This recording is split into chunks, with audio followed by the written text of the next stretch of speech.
नमस्कार दोस्तों, बहुत बहुत स्वागत है आपका बिजनेस टू एक्सप्लोर चैनल में। आज दोस्तों मैं आपको लेके आ गया हूँ बाड़ीकोट चंदन नर्सरी फार्म उत्तराखंड में। दोस्तों यहाँ पर चंदन की खेती पिछले लगभग 10 से 12 साल से कर रहे हैं और ललित जी हमारे साथ हैं। दोस्तों ये लगभग 12 सालों से चंदन की खेती यहाँ पे कर रहे हैं।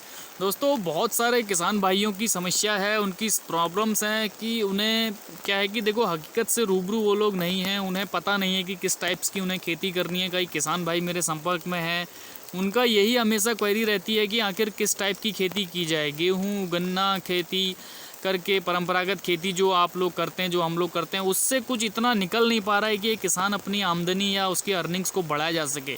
तो एक बहुत अच्छा तरीका है दोस्तों, चंदन की खेती करके आप अपनी आर्थिक स्थिति को मजबूत कर सकते हैं और बहुत अच्छा मुनाफा कमा सकते हैं। तो सीधे हम ललित जी से जानते हैं, जो लगभग पिछले 12 सालों से चंदन की खेती कर रहे हैं और बहुत अच्छा मुनाफा इसमें कमा रहे हैं। तो ललित जी आखिर चंदन ही क्यों लगाया जाए, किसान भाई हमारे चंदन ही क्यों लगाएं? क्योंकि किसान भाइयों की समस्या है कि परंपरागत खेती से उन्हें कुछ फ़ायदा या मुनाफा नहीं होता है। तो इसके बारे में आप बताइए कि आखिर चंदन ही क्यों लगाया जाए। नमस्कार क्या सभी किसान भाइयों को मेरा और आपके जो व्यूअर्स हैं उनको मैं ये बताना चाहूँगा कि सिंपल सी बात है। देखो उनका क्वेश्चन बहुत जायज़ है, उनके अंदर मतलब दुविधा है कि अभी तक वो जो चीज़ें कर रहे हैं, जो भी परंपरागत रूप से खेती कर रहे हैं, चाहे वो गन्ना गेहूँ धान अपना और सारी चीज़ें जितने हैं फल फ्रूट और चीज़ें भी लगा रहे हैं या दालें वगैरह लगा रहे हैं, तो उससे कुछ हो नहीं पा रहा है। मतलब उनकी लाइफ जो है, उनकी जो आजीविका हो रही है वो एक टाइम तक वो सीमित हो चुकी है। उनके पास ज़्यादा एक्सप्लोर करने को है नहीं, उनकी लाइफ में कोई वैल्यू एडिशन नहीं हो पा रही है। तो उसके लिए मैं पिछले आपको अपना एक्सपीरियंस बताऊँ, मैं पिछले 12 साल से डेडिकेटेड हुए मैं ओनली चंदन पे ही काम कर रहा हूँ। तो क्यों नहीं, अगर फार्मर्स हमारे जो भी कर रहे हैं अपनी चाहे ट्रेडिशनल खेती कर रहे हैं, तो उसमें वो अगर चंदन करें तो आई थिंक वो सबसे बेस्ट तरीका रहेगा। क्योंकि आने वाले समय में एक फार्मर के पास क्या चीज़ ऐसी है कि जो उसको जब वो इनएक्टिव हो जाएंगे, वो काम नहीं कर पाएंगे, तब उनके पास ऐसी कोई फाइनेंशियल स्टैंड है जिससे वो आर्थिक रूप से अपने को बोले कि हाँ मेरे पास ये चीज़ आर्थिक रूप में ये मददगार होगी। तो उसके लिए सबसे बेस्ट तरीका है, आप फार्मर के पास जैसी कैपेसिटी है उसके भूमि के हिसाब से, जितनी उनके पास अपनी भूमि है उस हिसाब से अपना प्लांटेशन करें।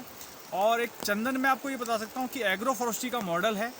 जो एग्रो फॉरेस्ट्री मॉडल में इसलिए बोल रहा हूँ क्योंकि देखो अगर हम इसको परंपरागत या हॉर्टिकल्चर अदर चीज़ से कंपेयर करें तो इसमें कैपिटल भी कम लग रहा है, पैसे आपके कम लग रहे हैं, सर्विलेंस केयरिंग भी कम करनी है, पानी कम देना है, तो काफ़ी सारी चीज़ें उससे बहुत बेहतर है। मार्केटिंग का कोई दिक्कत नहीं है और एक बार आपने इन्वेस्टमेंट कर दिया उसके बाद आपको उसकी केयर टेक करने की ज़रूरत भी नहीं है। तो ये सबसे बेस्ट तरीका रहेगा आई थिंक कि चंदन वो लगाएं। और जहाँ तक मैं आपको बताऊँ, जैसे मैं अभी 50,000 प्लांट्स जो हैं, 50,000 प्लांट्स हमारे पास अभी इस नर्सरी में हैं। और साथ में आपने देखो ये हमने पूरा चंदन के प्लांट्स यहाँ पर लगा रखे हैं। कुछ अभी 10 साल के हैं, कुछ 9 साल के हैं, कुछ 8 साल के हैं। हम हर साल अपने चंदन को बढ़ा रहे हैं। आज हमारे पास मोर देन 500 प्लांट बड़े पेड़ हैं और साथ में हम 50,000 प्लांट हैं। चंदन का मैं प्रशिक्षण लोगों को दे रहा हूँ, ट्रेनिंग दे रहा हूँ, चंदन का अपना ट्रेनिंग प्रोग्राम भी चलते हैं। और साथ में जो छोटे फार्मर्स हैं उनको हम सीड बीज भी उपलब्ध कराते हैं।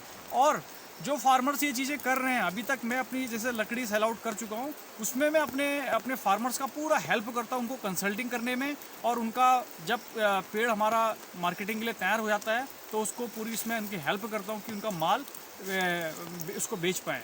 तो ये हमारा मेन अपना तरीका है जो अभी हम कर रहे हैं। तो सर मैं यही कहना चाहूँगा।